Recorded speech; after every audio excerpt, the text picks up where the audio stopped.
আরেকটি জাহান্নামের চিত্র আল্লাহ তাআলা 29 পারার 18 নম্বর পৃষ্ঠায় তুলে ধরেছেন। আল্লাহ তাআলা ওখানে বলেন, ফি জান্নাতি ইয়াতাসাআলুন আনিল মুজরিমিন মা সালাকাকুম ফি সাকার। ভালো করে আমার দিকে সবাই খেয়াল করেন। 29 পারা 18 নম্বর পৃষ্ঠায় সূরাতুল মুদ্দাসসিরের 40 নম্বর থেকে 48 নম্বর আয়াতের মধ্যে আল্লাহ তাআলা জাহান্নামের আরেকটি চিত্র তুলে ধরেছেন। আল্লাহ তাআলা বলেন, ফি জান্নাতি ইয়াতাসাআলুন। কিয়ামতের ময়দানে যাদেরকে আল্লাহ জান্নাত দান করবেন, ওই জান্নাতি বান্দাগণ জাহান্নামী যে বান্দারা রয়েছে তাদেরকে দেখতে পাবেন এবং তাদেরকে এরকম ইঙ্গিত করে বলবেন, ফি জান্নাতি ইয়াতাসাআলুন আনিল মুজরিমিন। জান্নাতি বান্দাগণ কিয়ামতের মধ্যে ওই জাহান্নামী বান্দাদেরকে দেখে বলবেন, দুনিয়ায় থাকতে তোমরা এমন কি অপরাধ করেছিলে, এমন কি অন্যায় করেছিলে, মা সালাকাকুম ফি সাকার। আল্লাহ তাআলা আজকে কঠিন কিয়ামতের ময়দানে তোমাদেরকে জাহান্নামের মধ্যে নিক্ষেপ করেছে। কথা বুঝতেছেন সবাই?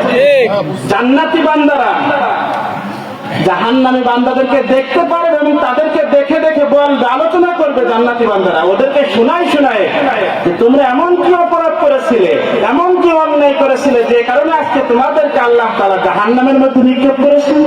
একদম কুরআনুল কারীমের কথাগুলো আমি তরজমা করতেছি, ব্যাখ্যা করতেছি না, অনেক সময় লাগে।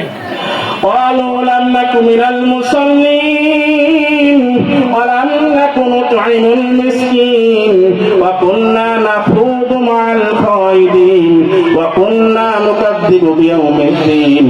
ওই কঠিন কিয়ামতের ময়দানে জান্নাতি বান্দাদের প্রশ্নের উত্তরে জাহান্নামী বান্দারা 4টি কারণ বলবে। কয়টি কারণ বলেন?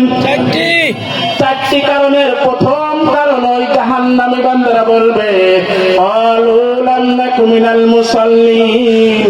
দুনিয়ায় থাকতে আল্লাহ তাআলা আমাদেরকে সুস্থ রেখেছিল, কোনো অসুস্থ দান করেছিল না। আল্লাহ তাআলার হুকুম নামাজ ফরজ ছিল।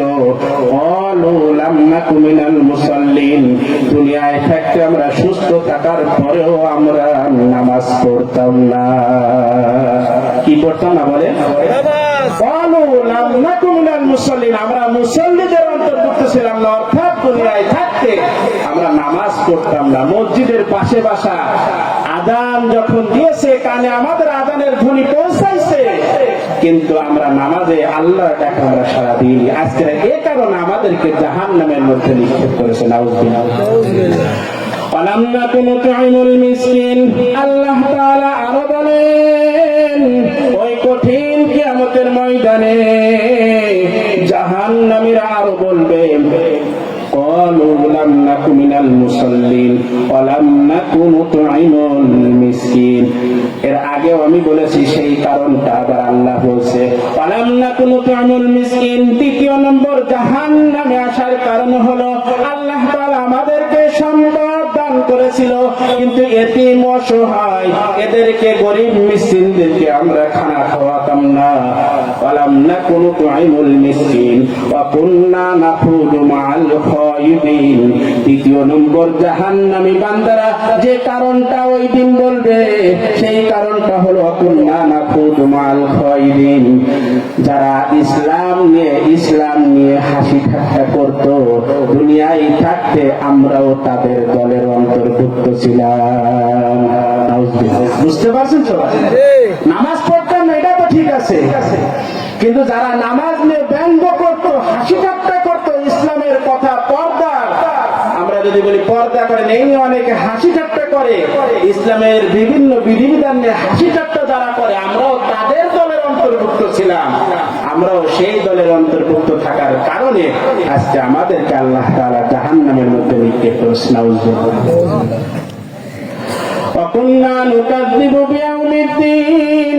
আল্লাহ তাআলা বলেন, চতুর্থ নম্বর কারণ জাহান্নামী বান্দারা তখন আরেকটি কারণ বলবে, দুনিয়ায় থাকতে ওয়াকুন্না নুকাযযিবু বিয়াউমিদ্দিন।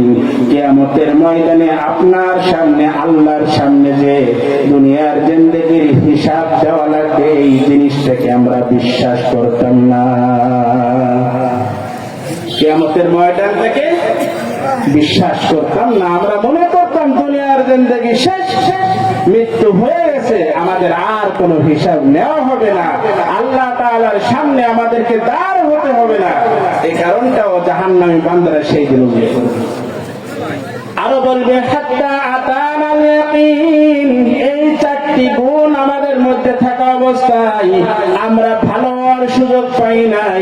মৃত্যুর কি কোনো সুযোগ আছে, টাইম আছে? বলেন, মৃত্যুর কি নির্ধারণ টাইম আছে? নির্ধারণ কিন্তু আপনি জানেন নাই। আপনারা কি জানেন মৃত্যু কবে হবে? সবাই এদিকে খেয়াল করেন, মৃত্যু কবে হবে? মৃত্যু হবে দুনিয়ায় যখন আসছেন, মৃত্যু নিশ্চিত। কবে হবে এটা জানেন? ওই জাহান্নামী বান্দারা এই চারটে গুণ বলার পরে বলবে আমরা ভালো যে হব সেই সুযোগটা আমাদেরকে দেওয়া হয়নি। হাত্তা আতানাল ইয়াকিন, হঠাৎ মৃত্যু এসে গেছে। আল্লাহ তাআলা বলেন ইযা জাআ আজালুহুম ফালা ইস্তাখিরুনা সাআতান ওয়া লা ইস্তাকদিমুন।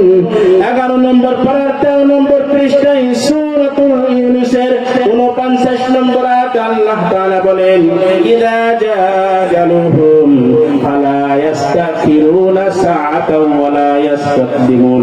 তোমাকে আমি দুনিয়ায় পাঠানোর অনেক পূর্বে আমি তোমার মৃত্যুর সময় নির্ধারণ করে রেখেছি, কিন্তু মৃত্যুটা কোন দিন, কোন বছর, কোন সময় হবে এটা আমি কাউকে বলি নাই।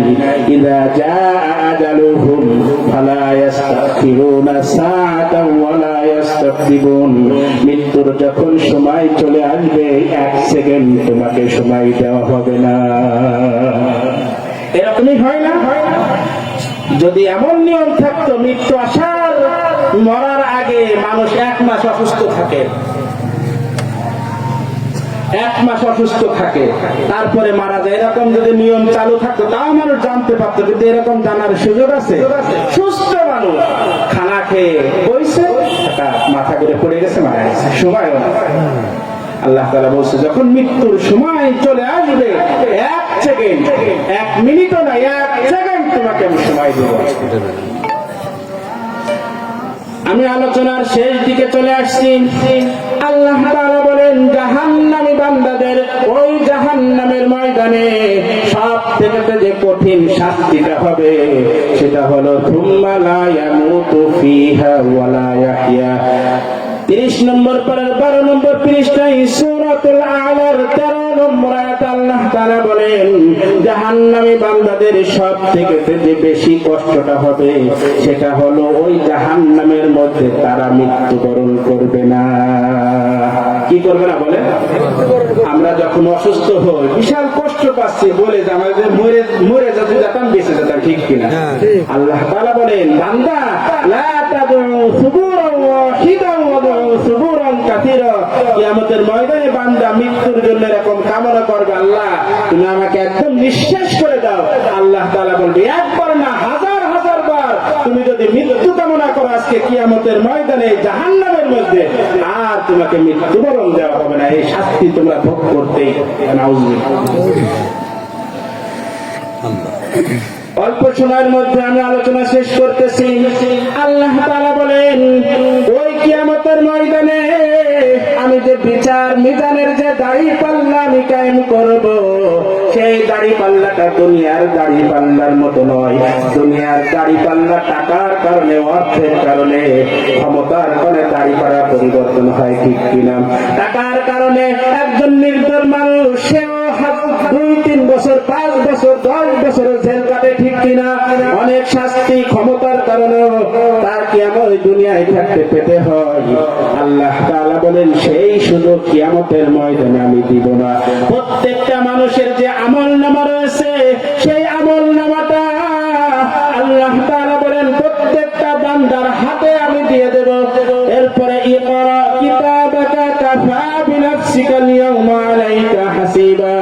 15 নম্বর পারার 2 নম্বর পৃষ্ঠায় সূরাতুল বনী ইসরাঈলের 14 নম্বর আয়াতে বলেন আমলনামাটা বান্দার হাতে দিয়ে আমি বলবো ইকরা কিতাবাকা কাফা বিনাফসিকা আল-ইয়াওমা আলাইকা হাসিবা। এ বান্দা আজকে এই জায়গা আমি তোর সাথে কোনো জুলুম করব না। আজকে কঠিন কিয়ামতের ময়দানে তোর আমলনামাটা আমি তোর কাছে কাছে দিয়ে দিয়েছি, তোর আমল নামাটা তুই দেখে দেখে পড়, আর তোর নিজের বিচার আজকে তুই করবি। সব কিছু আপনি মনে করতেছেন মৃত্যুর পরে অনেক দিন পরে কিয়ামত হবে, আপনি মনে করতেছেন যে ভুলে যাবেন। না, আল্লাহ তাআলা বেশ সত্যি আরো অনেক গুণ বাড়িয়ে দেবে।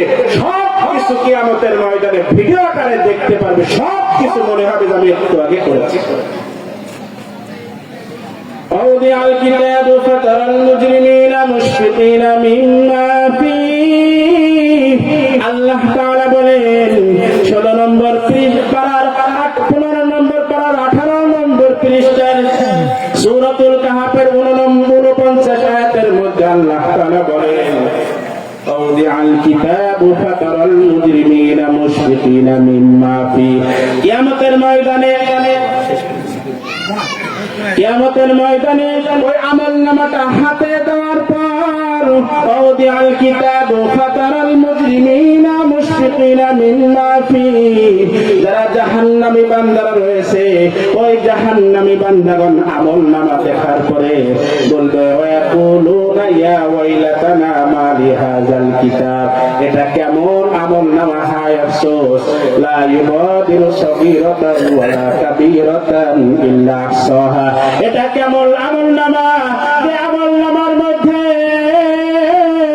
ছোট বড় কোন গুনাহকে ছেড়ে দেওয়া হয় নাই। এমন গুনাহ দুনিয়ার মধ্যে আমি করেছিলাম, পৃথিবীর কেউ দেখি নাই, অন্ধকার গোপনে বা রাত্রে বেলা রুম আটকে লেপের তলেও করেছিলাম, সেই গুনাহটাও আল্লাহ তাআলা এই আমলনামার মধ্যে লিপিবদ্ধ করে রাখছে। ওয়াজাদু মা আমিলু হাযিরা, যখন বান্দা কিয়ামতের ময়দানে আমলনামার মধ্যে সব কিছু যখন উপস্থিত দেখতে পাবে, তখন আফসোস করতে থাকবে। ওয়ালা ইয়াজলিমু রাব্বুকা আহাদা, আল্লাহ তাআলা বলেন বান্দা দুনিয়ার মধ্যে তুই যদি নেক আমল করিস তার প্রতিদান আমি তোকে দেব, তুই যদি গুনার কাজ করিস তার প্রতিদান আমি দেব। আজকে কিয়ামতের ময়দানে ওয়ালা ইয়াজলিমু রাব্বুকা আহাদা, তুই বিশ্বাস রাখ তোর প্রতিপালক আজকে তোর সাথে বিন্দু পরিমাণ জুলুম করবে না।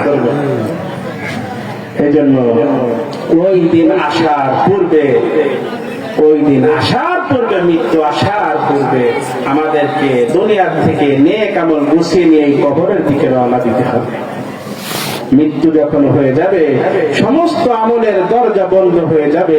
কিয়ামতের ময়দানে শুধু আফসোসই করবেন, সেদিন সব কিছু বলবেন যে আমি মাযহার এই শিমুলিয়ার সন্তান, আপনাদেরকে আমি নসিহত করেছিলাম অল্প সময়, এর মধ্যে এই সব কথা কিয়ামতের ময়দান আপনার মনে পড়বে। এজন্য আমার প্রাণ প্রিয় চাচা, আমাদের যেহেতু এলাকা মুরব্বীরা, আপনারা আমাকে চেনেন সবাই, এই এলাকারই আমি সন্তান, আপনার হাতে ধরে পায়ে ধরে আমি বলতেছি মৃত্যুর কোনো যেহেতু সময় নির্ধারণ নাই, কোন সময় মৃত্যুবরণ হবে এটা যেহেতু আপনিও জানেন না, আমিও জানি না, মাহফিল থেকে বাড়ি ফিরতে পারবো কিনা এটাও যেহেতু জানা নাই, এখনই আমাদেরকে তওবা করে ফিরে আসতে হবে। আল্লাহ তাআলা আপনাকে আমাকে যে কথাগুলি বললাম সেই কথাগুলির উপরে বিশেষভাবে আমল করার তৌফিক দান করুন। ওয়া আখিরু দাওয়ানা আলহামদুলিল্লাহি রাব্বিল আলামিন। সবাই আমার জন্য খাস করে দোয়া করুন।